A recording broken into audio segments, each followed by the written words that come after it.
Vincent Moretti never expected his Thursday to end with his own pulse fluttering against a blade. He'd walked into that fogged-up butcher shop to break a big, unbothered woman who dared to humiliate his crew. Instead, he found himself frozen solid, an 8-inch boning knife resting against his throat like it belonged there. Rain sheeted down over the cracked neon sign of Kowalski's Butcher and Deli, throwing long red smears across the slick pavement of Providence's Fox Point waterfront. Inside, Joe Kowalski was working the closing shift alone. Joe was a big woman, not soft in the way people assumed, not folded in on herself the way the world expected fat women to apologize for existing. She carried her size the way a retaining wall carries a hillside.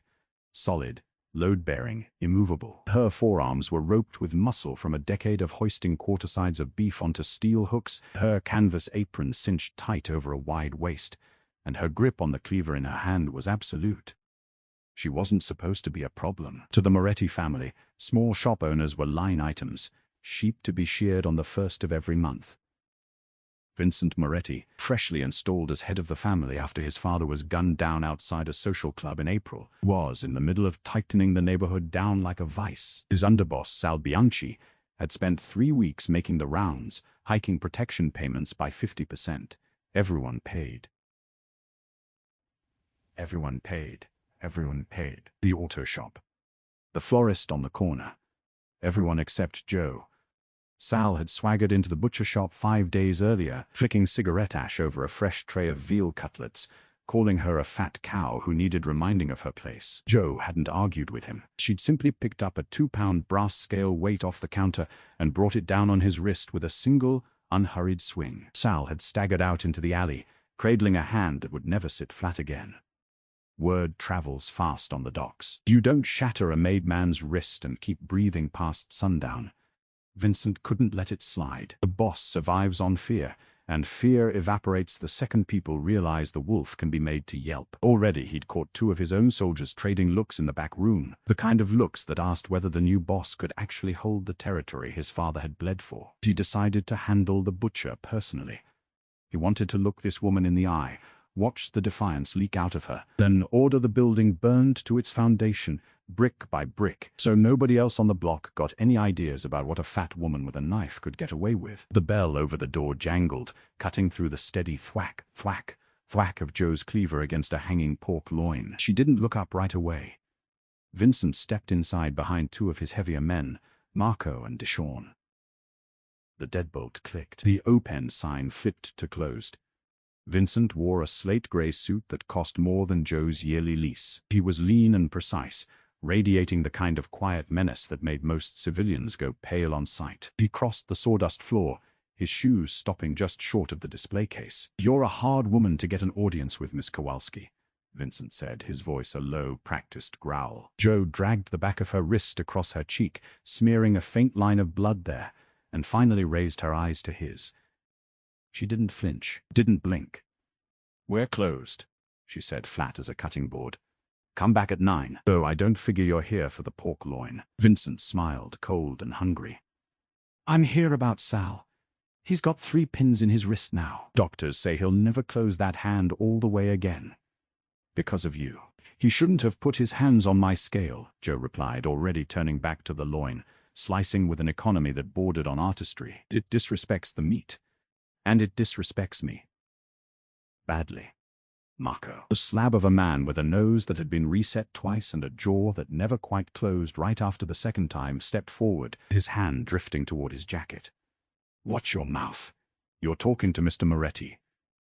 Vincent raised 2 fingers, and Marco stopped cold. Vincent was studying her now, more insulted than afraid. To him, size had always meant softness. Softness meant weakness, meant a woman who could be cornered and folded like the rest. He assumed her bulk made her slow, a target who'd wear out gasping after 10 seconds of real trouble. He'd built his whole career on cracking people open, and he assumed her shell was pure bravado. "I don't think you grasp the position you're in, Josephine," Vincent said, stepping around the counter into her prep space uninvited. "You think because you've got some size on you, because you clocked a man who wasn't looking, that makes you dangerous. You're a lonely fat woman running a dying shop in a dying part of town. I own the beat cops on this block. I own your landlord. By tomorrow you won't have a name. He circled her slowly, the way he'd circled 100 nervous shopkeepers before her, studying her the way a man studies a used car he already intends to lowball. He catalogued the flour dust on her forearms, the sweat darkening the collar of her shirt, the soft roll under her chin when she tilted her head, and filed all of it under the same tired heading he filed everything under. Weak, slow, easy. He'd built an entire career on that math. It had never once failed him. Joe set the knife down. The hum of the walk-in compressor seemed to swell in the sudden quiet. She turned to face him fully, and up close, Vincent registered, almost against his will, the true breadth of her shoulders. "You talk a lot for a man who just walked into a room full of knives," Joe said softly. Vincent laughed, dry and humorless, and closed the last of the distance between them, invading her space the way he'd invaded 100 rooms before. He reached out to grip her jaw, to force her chin up, to establish the dominance that had defined every negotiation of his career. "Look at you," he sneered, "shaking already. You're just meat, sweetheart. And in my city, I'm the one who grinds." His hand never reached her face. That was his first, and very nearly his last miscalculation. Joe moved with a sudden explosive speed that obliterated every assumption he'd walked in with. She didn't block the hand. She trapped the wrist, her thick fingers closing around the bones like a hydraulic clamp. Vincent gasped at the sheer density of her grip. He yanked back. She used the momentum against him, dropping her weight, pivoting her hips, stepping fully into his guard. Crack. She drove him face first into the steel prep table. The impact knocked the air out of him in one violent hiss. Before Marco or Deshawn could process that their boss was airborne, Joe had her forearm braced across the back of his neck, pinning him flat, and the boning knife back in her free hand. "Hey!" Marco roared, dragging a pistol from his jacket. Deshawn mirrored him, both barrels swinging toward Joe's broad back. "Take one more step, and your boss loses a smile under his chin," Joe barked, and the tip of the blade found the pulse in Vincent's throat. A single bead of blood welled up around the steel. Vincent went rigid. The cold table bit into his cheek, but all he could feel was the searing heat of the edge against his artery. He couldn't swallow. If he swallowed, the blade would open him. "Put the guns down," Vincent choked out. "Now." The men hesitated, exchanged a look, and lowered their weapons. Joe had them kick the pistols under the display case. She leaned down close, and Vincent caught the smell of raw meat and something faintly sweet. Clove, maybe, or brown sugar cure. Her breathing was slow. Far too slow for a civilian holding a mob boss at knife point. "You made a few bad assumptions walking in here, Mr. Moretti," she murmured against his ear. "You saw a fat woman and figured you'd found something soft. You didn't stop to think that weight is leverage. That breaking down 400-pound hogs 6 days a week teaches a person exactly where the joints give." She pressed a fraction more pressure into the blade. "But your worst mistake was not doing your homework on who used to own this shop before me. My father was Casimir Kowalski." Vincent's eyes snapped wide. The name landed like a fist. "I see you know it," Joe said, feeling him go rigid beneath her arm. Everyone north of 40 in the New England underworld knew the name Kaz Kowalski. He hadn't just been a butcher. Through the worst of the 80s gang wars, he'd been the man the old Providence outfit called when a problem needed to stop existing. When a body needed to vanish clean, it came through the back room of Kowalski's. Kaz knew how to take a man apart in under an hour, how to make sure nothing survived that a forensics tech could find. He's dead," Vincent stammered against the table. 5 years now," Joe agreed. Heart gave out. Not before he taught his only daughter the family trade. How to hold a blade. How to break down a carcass. How to leave a room so clean the state police walk out empty-handed. She let her weight settle a little harder onto his neck, just enough to spike his panic. "You walked in here threatening to erase me. Do you have any idea how easy it would be to walk you into that freezer right now? I've got enough lie in the basement to make all 3 of you disappear before the sun's up. You think you're the wolf in this city, Vincent? You just wandered into the wolf's den." Vincent was caught in a strange, disorienting cocktail of raw terror and something closer to fascination. He'd spent his whole life surrounded by manufactured toughness, men who postured and puffed to fill a room. This woman wasn't performing anything. She was entirely frighteningly real. A predator wearing the disguise of someone the world had taught him to underestimate. "What do you want?" he whispered, all the swagger drained out of him. "I want you to listen," Joe said, easing the blade back a fraction, letting him drag in a shallow breath. "Your men are going to walk out that door. You're going to sit in that chair. We're going to renegotiate the terms of my existence on this block. And if you ever insult my weight or my business again, they won't find enough of you to bury." Vincent gave a slow, barely there nod. Joe released him in one clean motion, keeping the knife loose but ready in her hand. "Marco, Deshawn, wait in the car," Vincent rasped, straightening his ruined jacket, eyes never leaving Joe. "Boss, you're out of your mind." "Get out." The two men glared at Joe, then backed toward the door, unlocked it, and vanished into the rain. The deadbolt clicked shut behind them. Vincent stood alone in the shop with the woman who'd just brought him to his knees, and instead of the rage he expected, something colder and far more dangerous took root behind his ribs. He didn't want to burn the place down anymore. He wanted to understand her. He pulled a wooden stool into the corner and sat, posture stiff, the arrogance gone out of him. Joe walked to the industrial grinder bolted to the counter and began feeding chunks of beef through the hopper, the motor roaring to life, filling the shop with a vibration that traveled up through the floorboards.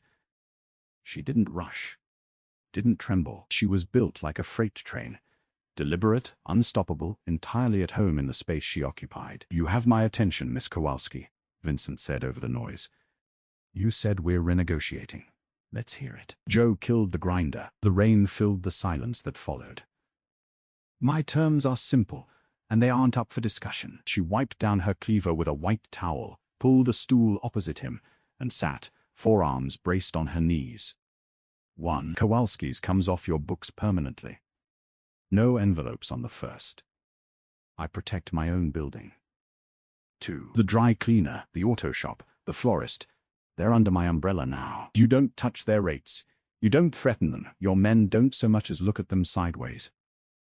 3. You make sure Sal Bianchi understands exactly why his hand doesn't close right anymore, and neither he nor anyone else on your payroll ever sets foot in my shop trying to make a point again. Vincent let out a low laugh and leaned back, brushing sawdust from his ruined trousers. "That's a lot of real estate you're asking for. You're asking me to look weak in front of my own crew. In my world, a boss who lets a civilian dictate terms doesn't stay a boss long. Sharks smell blood." "Then learn to swim faster," Joe said, cold and even. "Because if you say no, I hand the state police a very detailed accounting of your father's old accounts on Grand Cayman. My father didn't just clean up bodies, he cleaned up paperwork.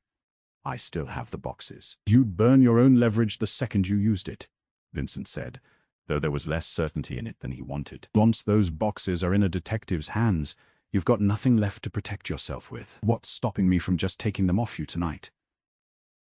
"The same thing that's stopping you from walking out of here right now," Joe said. "You already tried the direct approach once tonight, Mr. Moretti.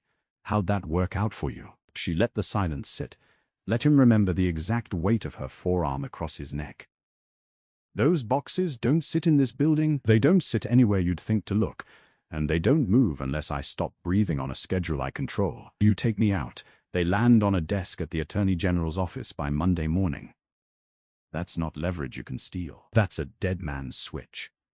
Vincent's breath caught. She had every card, and she knew precisely how to play them. But underneath the sting of being cornered, something reckless and fascinated was building in his chest.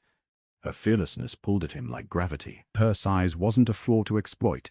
It was armor forged out of a life that had never once let her be soft. "I can agree to your terms," he said slowly, his voice dropping low. "But if I'm going to let a civilian sit outside my ledger like a protected capo, you're going to do something for me first." Joe's eyes narrowed, her grip tightening on the towel. "I'm not a hitter, Moretti. I cut beef and pork. I don't kill for your family." "I don't need a killer," Vincent said, leaning forward to match her.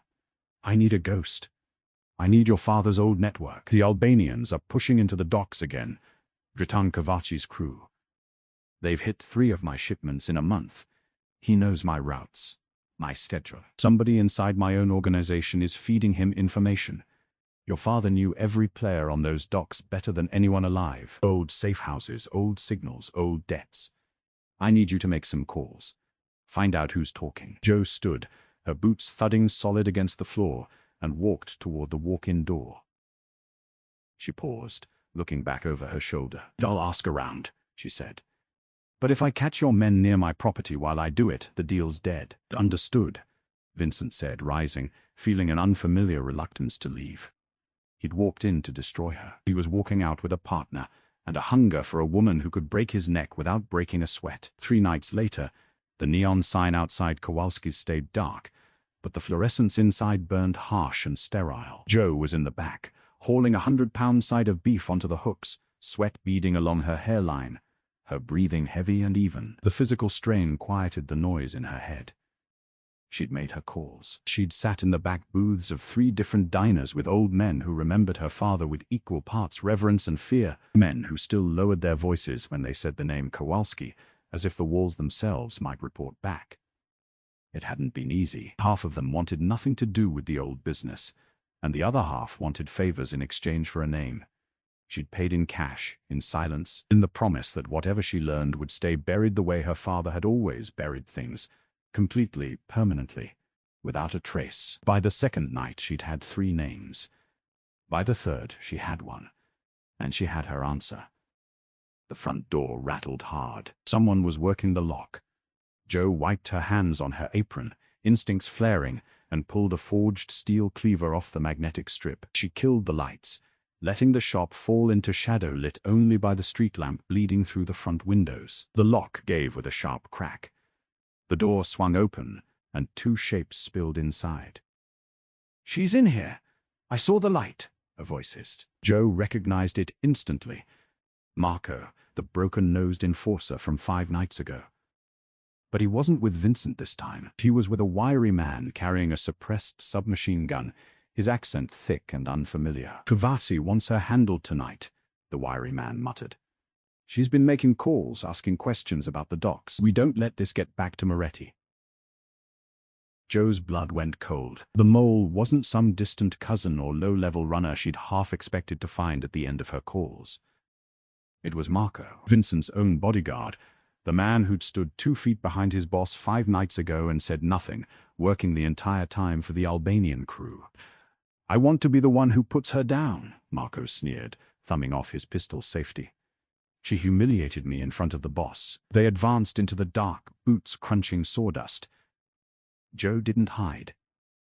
Hiding was for prey, and she had never once been prey. She used her knowledge of every inch of the shop, moving silent through the black prep area, positioning herself behind the display case. As Marco passed within inches of her, Jo exploded out of the shadows.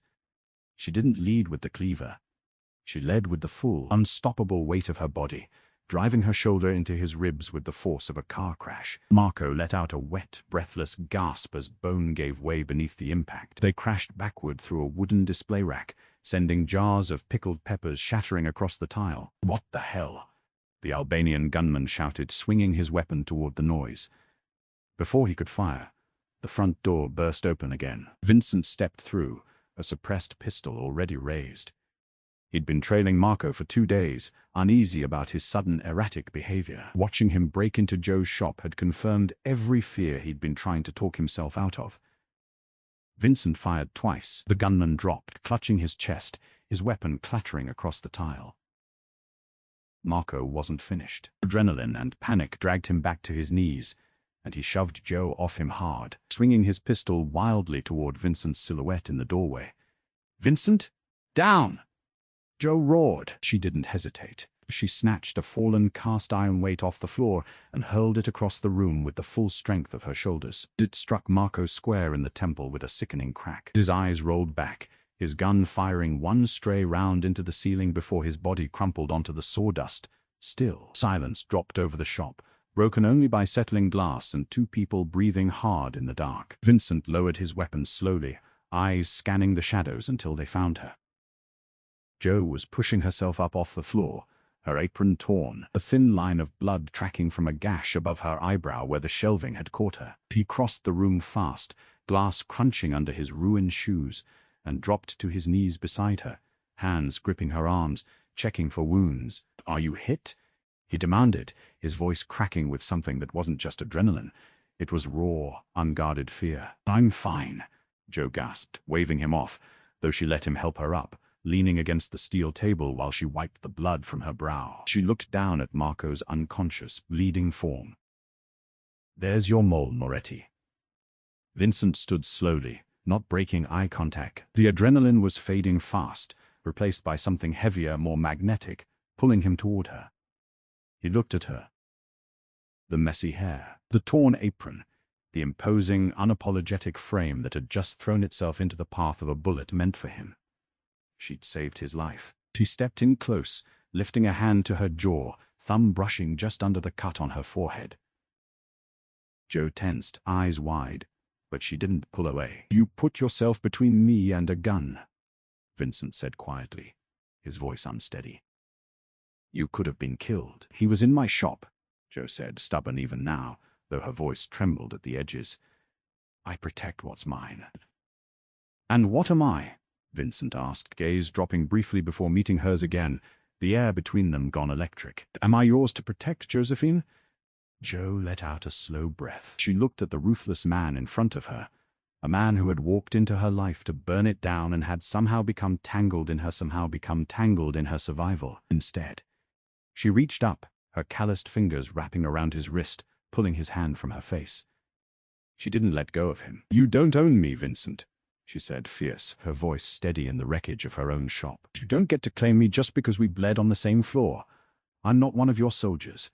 I'm not a trophy. I'm the woman who holds the knife." A slow, devastating smile spread across his face. She stepped closer until his chest brushed against her, entirely captivated by her refusal to bend. "I know," he murmured, leaning in until his mouth was inches from hers, the smell of iron and rain filling the space between them. "That's exactly why I can't stay away from you.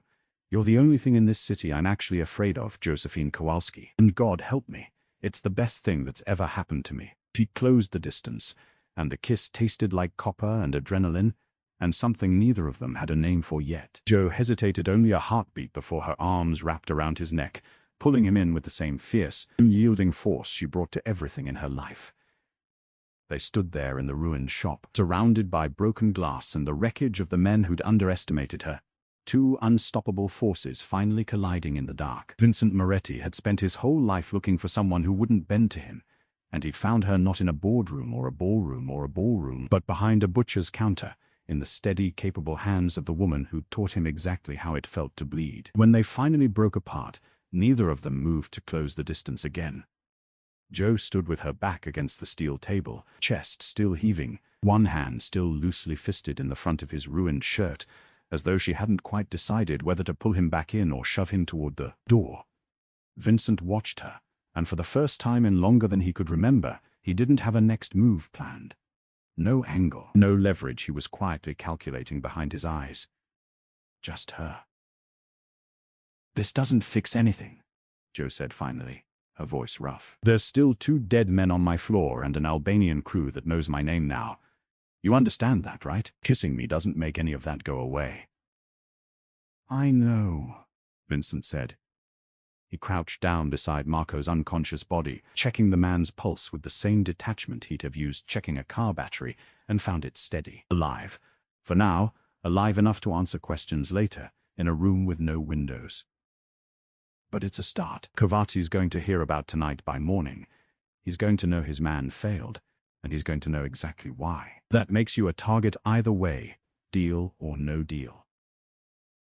"Then I guess you'd better hold up your end fast," Joe said, crossing her arms over her chest, though the ghost of something warmer had crept into her voice. "I intend to." Vincent rose, straightening what was left of his jacket, and looked around at the wreckage, the shattered pickle jars, the overturned display rack, the blood soaking into sawdust that would need to be shoveled out and replaced before sunrise. "I'll send men to clean this. Real cleaners, not the kind that talk." "I've got my own cleaners," Joe said. "Had them longer than you've had a driver's license." A faint, tired smile tugged at his mouth. "Of course you do." Outside, the rain had finally begun to thin, sliding down the front glass in slower, heavier drops, the neon sign above the door still dark and silent. Somewhere across the city, in a cramped apartment above a laundromat, Dritan Kovaci would soon get a phone call telling him his man never checked back in. And somewhere else, in a house that had sat empty and half-lit since April, A woman who buried her father's secrets in a butcher's basement would start, for the first time in 5 years, sleeping with the porch light on. Neither of them said it out loud. Not yet, but both of them understood the shape of what had happened in that shop. A war was coming, and for the first time since he'd buried his father, Vincent Moretti didn't feel like he was walking into it alone.